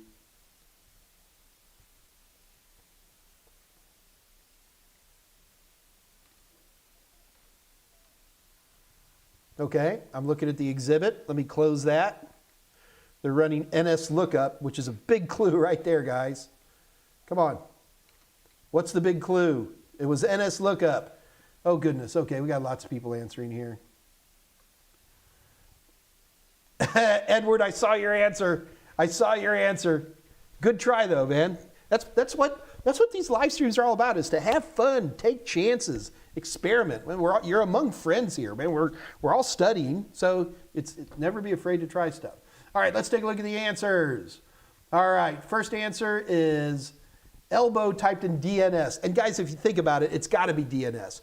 NS lookup is DNS. You know, here, let's pull that exhibit back up and look at it in a little more detail. All right, so all they're doing is running a standard NS lookup, nothing special there. And they're querying McGraw-Hill-Education.com, and they're showing who the DNS server is for www.mheducation.com. So basically just queried which server is running www.mcgrawhilleducation.com. Okay, so winners. First winner is my buddy Elbow. Elbow, I thought you went to lunch. All right. Well, he didn't go to lunch, or he's back from lunch, whatever the case may be. Any fires burning? No fires burning. All right, so Elbow, first of all, Elbow, you're a regular, so I got to ask this question. Elbow, do you want the prize? Or are you going to pass it on, please? Okay, I'm going to pass it on. Next winner was Nada D. Nada D. Wait a minute. Nada, didn't you just win today? Am I going blank? Okay, Nada D, you are the winner. Nada, do you want to keep the prize? I know you've won before. Or you want to keep the prize, or you want to pass it? Completely up to you. I don't care. I just want to make sure you got it. Nada D, last chance. Elbow style, pass it on. Okay. Brandon Bauman. Brandon, you are the winner. You came in third. Brandon, I'll bet you want to keep it, though, knowing you, my brother. Brandon, you want to keep it or you want to pass it? Look, for you new folks, we have a lot of people who win more than once and they like to pass them on. But you don't have to. Brandon passed it on. I knew this was going to happen. I knew we were going to have one of these. Drunken Dwarf. I'm not even going to let him turn it down. Drunken Dwarf, you are the winner. You don't even get to pass it on. You haven't won before, so we're not going to pass it on for you. Brandon, Drunken Dwarf. I know the feeling. I'm 5'6". Anyway, congratulations, Drunken Dwarf. You are the winner. In order to claim your prize, let me make sure he's not typing in a quick. Todd Glenn, I did not skip you. It's just the order that I get them in. All right, Drunken Dwarf, you are the winner. In order to claim your prize, all you have to do is send an email to Kathy Y. That's Kathy with a K, Kathyy at total7.com. Tell her you're the third winner today. And tell her whether you want A+, Net+, or Security Plus, and you get free either 90 or 180 days. I forget how long it is. I don't want to get in trouble. But anyway, congratulations to the winners today. Guys, we usually have giveaways like this. If not everyone, usually every other AMA I do. So please continue to tune in. Tell your friends.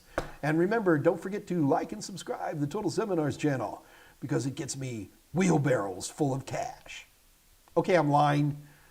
I honestly don't even know why I say that. I have people in my marketing department who are saying, Mike, tell everybody to like and subscribe. So by golly, I'm telling you to like and subscribe. If anything else, it feeds my tiny, tiny ego to know that you like me. You really like me.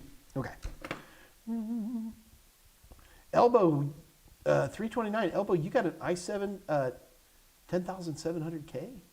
It's a good CPU, dude.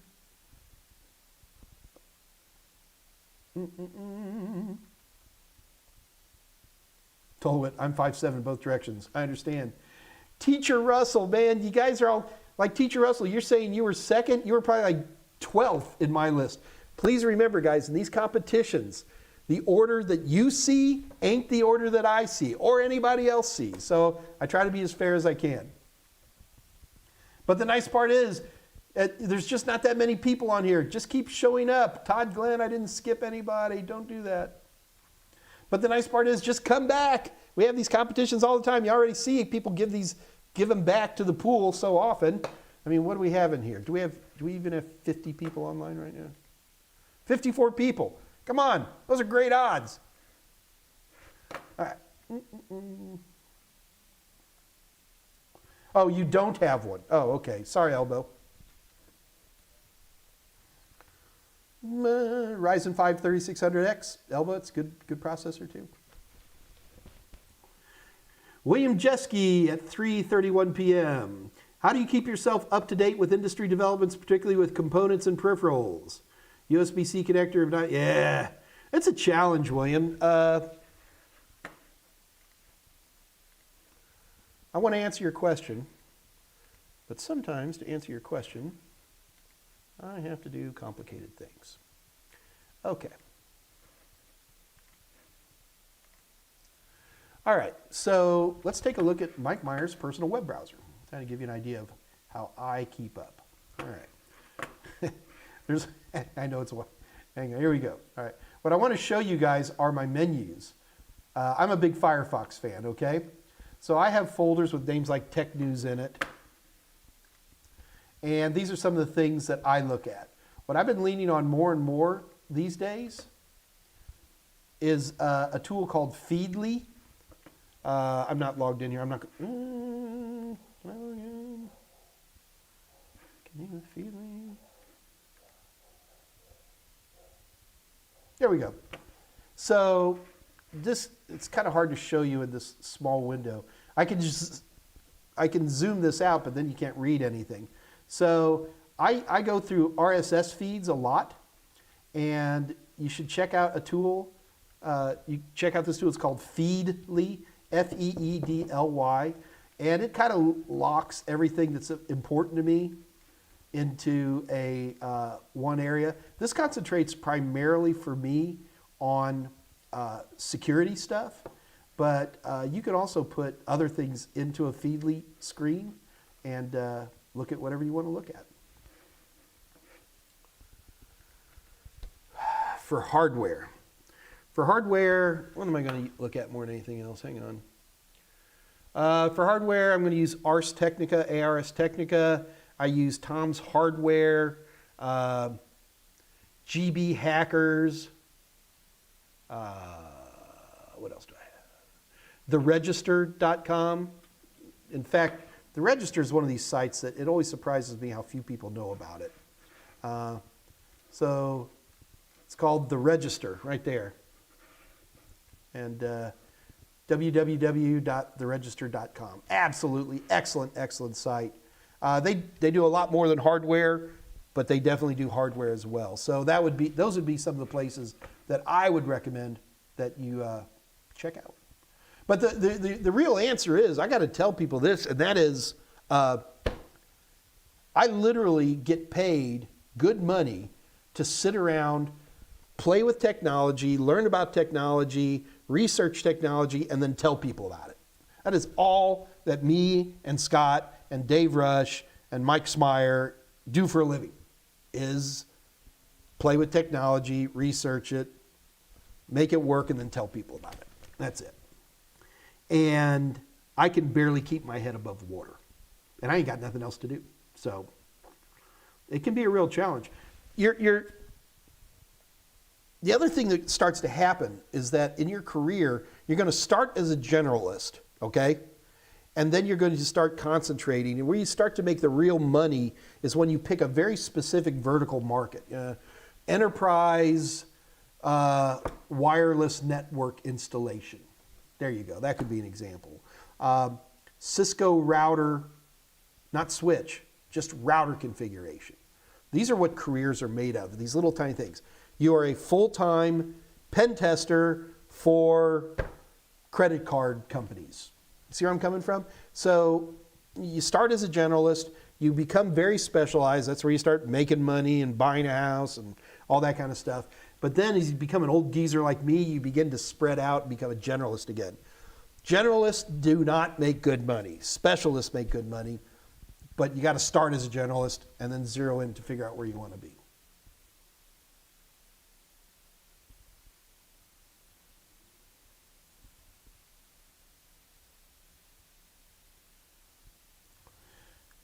We got some nice processors. Santee's got an i9 10900. Jesus. It's a good CPU, dude. So William Jeske, the bottom line is that you'll never, ever keep up. And it is not embarrassing when you're speaking to another technician, especially some technician who starts pontificating about something you don't know anything about. Don't be afraid. Look at them right in the eye and go, I don't know what you're talking about. And at worst comes to worst, you'll learn something. But yeah, never be worried that you're behind the times. The fact that you're physically talking to me right now instantly shows me that if you're not already knowledgeable to some extent, you're hungry and you're doing great. There's always going to be other people out there.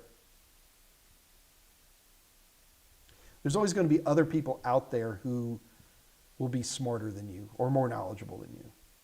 The other thing that's going to terrify you is that you don't have to learn much to discover that 99% of people out there don't know diddly. And that's true. So, William Jeske, don't be in a panic about not being up to date.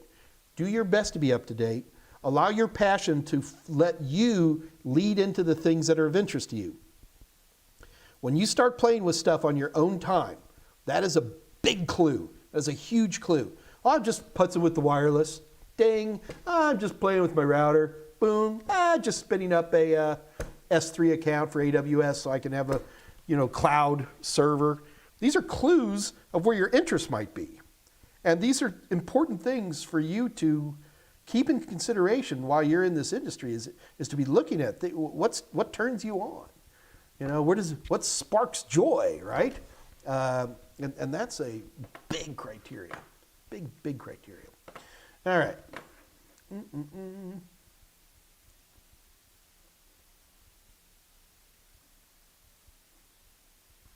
Tolowit, 334. I always thought the X in Intel's numbering was for their CPUs was the markup over cost. Yeah, about right. Probably is.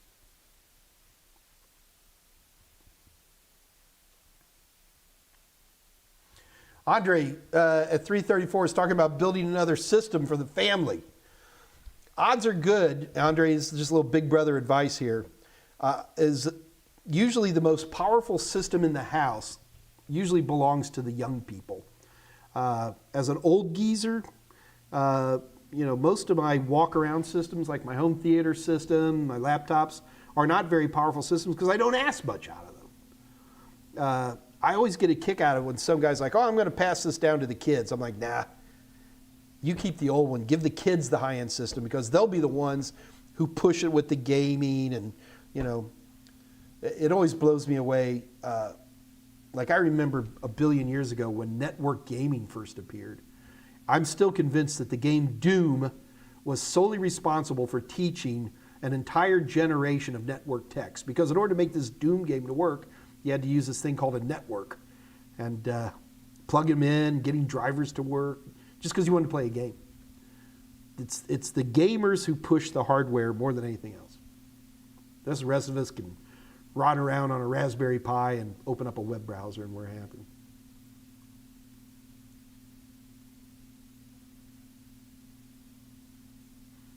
How are we doing on time? 3:40. We've got 20 more minutes. Santi, anyone looking for a job and willing to relocate to? They're building a new Amazon warehouse. Oh, I knew. I heard about this. 334, Santi. Looking for a job, willing to yeah. Amazon, I hear they're kind of slave drivers, but they pay well. I have a funny, there's stuff happening to the side. Kevin Lopez, 335. Are you still training with your personal trainer? Kevin, I had to quit. I've got like a torn ACL or something, and I'm in trouble. Yeah.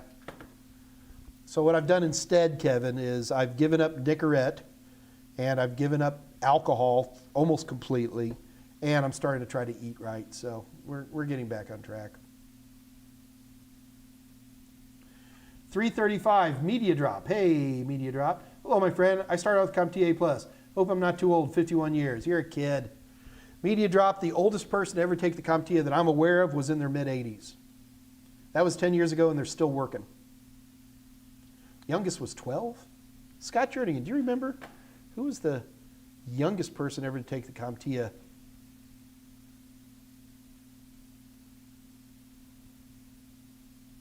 See what Scott says. I could swear it was like 12 or 13. Scott doesn't recall. Okay, no worries. But yeah, the big thing here is that for corporate retrainers, people who are coming into the IT industry later in life, number one, remember, you've already had a good career doing something. And so many people think they have to throw away their career as a, shop steward or whatever it might be. And that's a mistake. If you're 51 years old, you've got this huge wealth of experience. Just take that experience and put it in the IT part of that. That's all you got to do. And you don't have to throw away all your experience. Well, I've been working on, as a shop steward for 22 years, and now I'm setting up shop steward software for shopstewardsoftwareRS.com and making plenty of good money. Again, I know a lot of people aren't as money motivated as me and the Ferengi, but I like to do well. I like to build things. And if you build good things, you will always receive compensation. LAN parties, Brandon Bowman. You just dated yourself there, dude. 340, Guillermo Moreno. Mike, I overclocked my CPU. Now my system unit won't work. Guillermo, there's a reason I don't overclock anymore. Back in the days when you could just tweak a multiplier on your CPU, that's fine. But overclocking today really brings in some serious heat issues. It brings in issues on timings for RAM. And, you might want to take a look and get a little bit pregnant, as we say. If you want to get an overclocking, what I would say is take a look at some Asus motherboards. They have these automated tools with names like XMP, which I'm personally not a big fan of, but they do work, and they give you good security. So Guillermo Moreno, why is your mustache two-tone color? Is it because I'm old and I'm going gray and it sucks? I used to be fire engine red. I do have a two-tone mustache. I ain't pretty, dude. Kevin Lopez, can you take CompTIA at 12? Yes. I'm not aware of a minimum age. Tolowid, I'm ignoring you.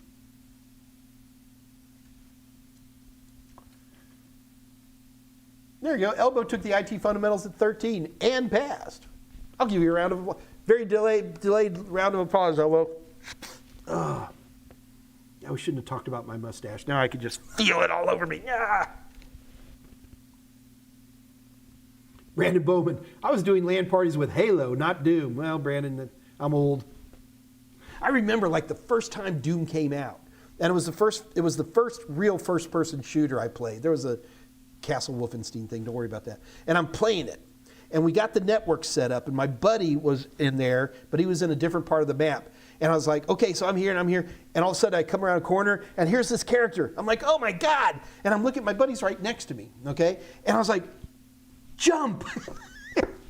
And my buddy's like, he's hitting the space bar, and I'm watching his character jump. I was just like, Wah! It was like Buck Rogers, scientific. Now I know everything's boring, but man, I get goosebumps thinking about that stuff.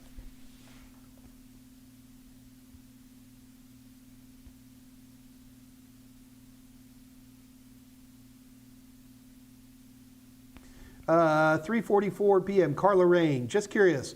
Oh gosh.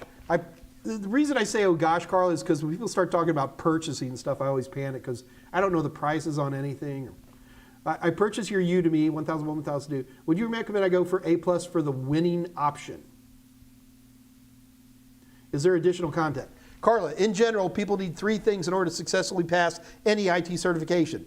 Number 1, you need video. Number 2, you need a book. And number 3, you need practice questions. I am not trying to sell you more and more stuff. I'm just telling you that close to 30 years of doing this, I kind of know what people need in order to pass certifications. And those are the 3 things. It's been 25 years. I'm not going to say 30. So the 3 things you need, Carla Rain, are videos. You have those. You need practice questions. And when I say practice questions, you need big, heavy question banks. Like my A+ question bank is like 1,100 questions. And I'm not the only one out there. You should check out, I can't remember anybody's names off the top of my head.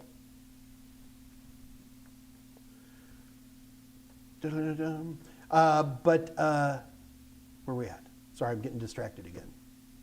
So those would be the things. In fact, Carla Rain, if you could only buy one thing, the thing you would buy are practice questions. Or Carla, you can keep competing here and maybe win something. Wait a minute, did Carlin already win? Jason Dion has good practice questions. Scott, it's called Cyber Vista, CYBERVISTA. I even know the person who writes those, Robin Abernathy, great gal. Yes, they're a competitor of mine. Wolfenstein 3D for me, oh good Lord. Then Prince of Persia. Talk about a side scroller. 3:45 p.m. Guillermo. Mike, is it normal to update drivers on Device Manager, i.e. GPU? Is it normal? Yes. Usually don't update within Device Manager anymore, although you can. There's nothing wrong with that. But let's use, you said GPU. That's a good one. Probably the single most updated hardware driver on any system is going to be your graphics card, especially if it's a new card that's come out recently, like within the last year. It's not uncommon to update it 2, 3, 4 times in a year. Not uncommon at all. The thing is that most video card drivers now run with some kind of, do I have one on here? There's something running in the background that checks that stuff for you. Let's see if I can bring this over for you guys to look at. Bear with me, guys. This might take a second. All right. Let's get that out of the way. Okay, so if you look, like on my system here, you look down in the lower right-hand corner. So I've got this thing. It's hard for you guys to read, but it says NVIDIA GeForce Game Ready Driver Update is available. So this thing's already telling me I've got a driver update. What happens if I try to run this thing? Yeah, it wants me to log in and all that. I don't do this. Let me close that up. Back to my pretty head. There you go. So yeah, video cards tend to get updated a lot, and they tend to have some kind of, I was about to say TSR, terminate and stay resident, some kind of little driver app running. Also, Windows Update will update hardware. Usually Windows Update will do video cards as well. Totally, you're on a roll today, dude.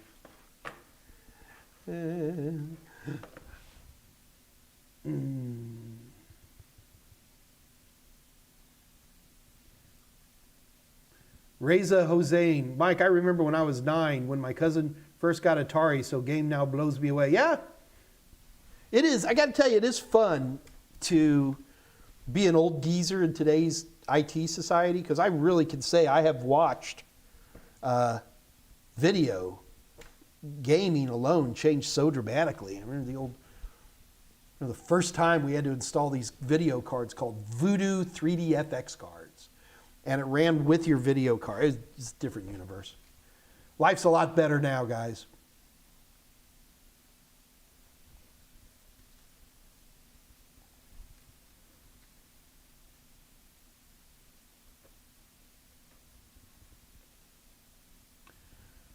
Just look at Anboy Chandra's got the Discord link. We're good.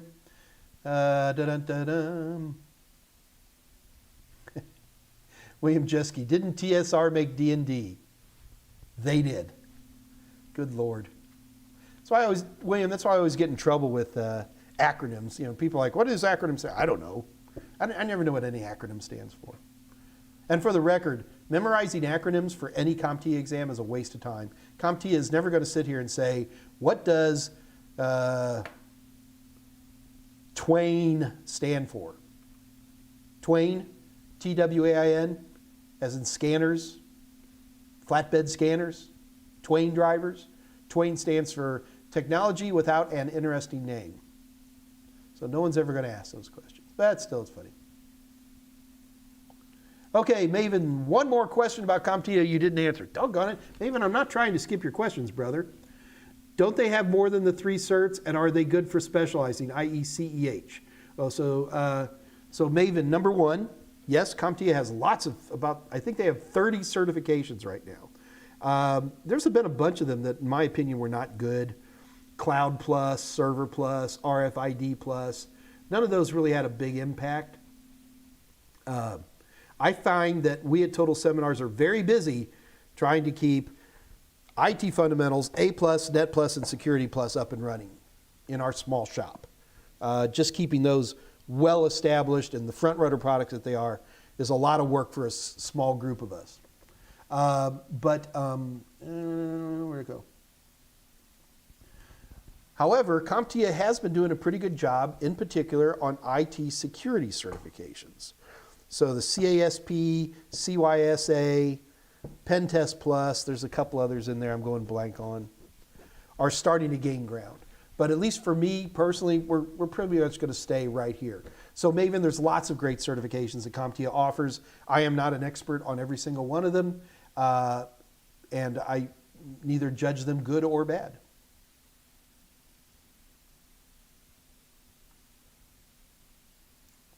Santi, 24/7/365. What is the most difficult simulation you've seen on an A+ exam?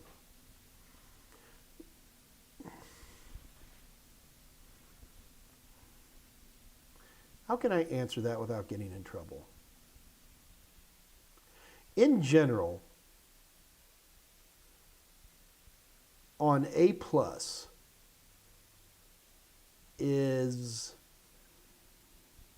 there are simulations that require you to memorize, and stuff you should memorize and you know to memorize, but because it asks you so many different things at once and puts it together, it can be a challenge. Like, if you have a, home theater system versus a virtual machine server, what are the hardware differences? And they can be challenging. Maven Feliciano, but we still need to know the acronyms. No, you don't, Maven. 351, Maven. But we need to know, no, you don't need to know what the acronyms are. Half the acronyms, I don't even know what they do. I mean, I don't know what they stand for. I know what they are. I know what they do. I can talk about DHCP ad infinitum. I can talk about DHCP in more detail than probably 99.99% of all people on Earth. I don't remember what DHCP stands for. Dynamic Host Control Protocol? I don't know. Guillermo Moreno, Mike, 352. Oh man, we're almost out of time.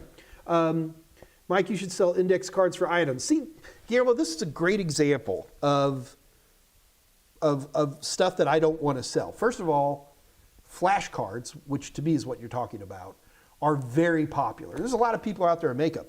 My rule set is, in general, is I think that making flashcards is one of the most powerful things you can do as your own training methodology.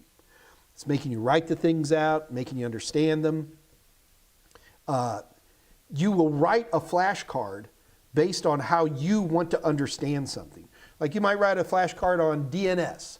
And so your first flashcard you write is DNS uses port because that's in your brain something you want to know. It's port 53. But the fact that you make your own index cards forces you to address issues that you personally find challenging.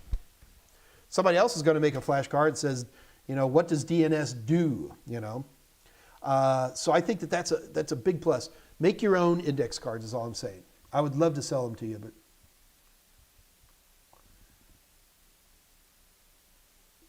Mr. B seeks any news on the publication of Dr. Dunkerley's security passport. It's out. We did a big giveaway on her books a month ago, and most everybody's got their books. Is the reason you're asking me because you didn't get a book? Mr. B seeks. Let me know what's happening. All right. Okay, we got 4 minutes. Let's see if we can knock this out. 74 new waiver at 353. Is A+ enough? Or do I need a home lab to up my skills? 74 new waiver. If you're into IT, you'll have a lab at home anyway. And you'll start grabbing people's old computers, and you're going to start making this pile of junk, and it's going to drive anybody who you live with nuts to have all this garbage laying around like I do. Maybe that's the reason I'm single. I don't know. But it's not do you need to. It's that if you have passion, you will have that anyway. You'll start, I can't tell you how many times, see this signal here? This signal means, hey, you want to go dumpster diving? Because I can't tell you how many times I used to have a little mom and pop repair company on the southeast side of Houston. And they would be throwing away monitors and system units and their old stuff. They didn't work, but they had power supplies in there I could play with. Or they would have some old video card. So my sign, I used to tell this like to Scott Jernigan or somebody, I'd be like this, which means, let's go dumpster diving. And they'd respond back going. So you collect things.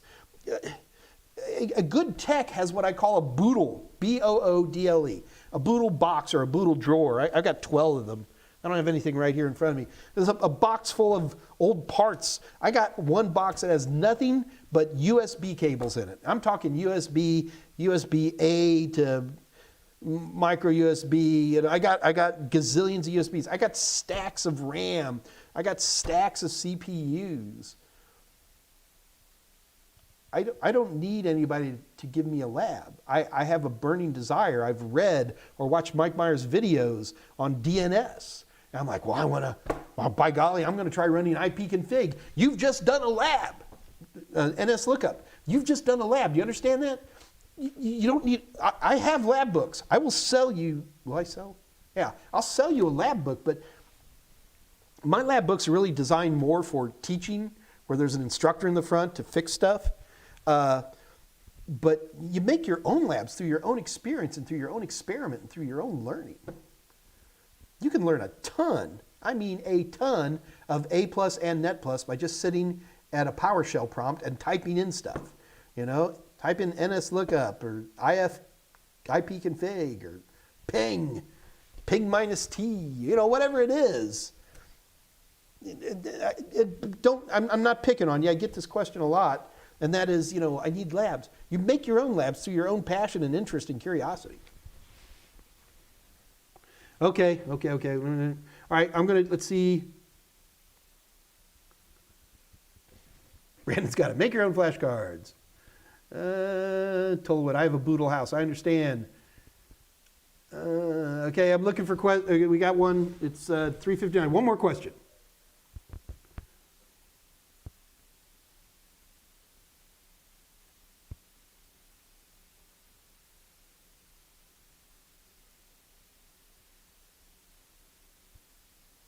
No, I'm sorry, Santi. ifconfig is just for Linux. It's ipconfig in Windows. All right, so number one, guys, let's go ahead and wrap it up for the day. Remember, we got as 20% off all of our A+, Net+, and Security Plus Passport ebooks. You'll see the code is right in there. Don't forget to like and subscribe, because we always want to like and subscribe, Mike Meyers, because I am your favorite IT trainer in the entire universe, right? Good answer. Congratulations to our winners today. We'll be back on Monday. I don't have any burning issues in here. Jim, I apologize for not getting to your question. I promise I will get to this and respond to you quickly. My bad for not getting that. But that is all we've got today. I will be joining the Discord channel here in about 10 minutes. Don't forget, Friday, my buddy Dave Rush will be bringing his Dave Rush AMA, better known as Drama, and be more fun with you to have you there. And I'm looking forward to seeing you guys. So until then, part 2 of clustering with the Raspberry Pi. Dave, I am apologizing. I'm interested how to cluster with a Pi. That's fascinating. Anyway, I'm going to let you guys go. I will see you all on Monday. Don't forget for Dave this Friday. And until then, this is your little Uncle Mikey saying good night. Good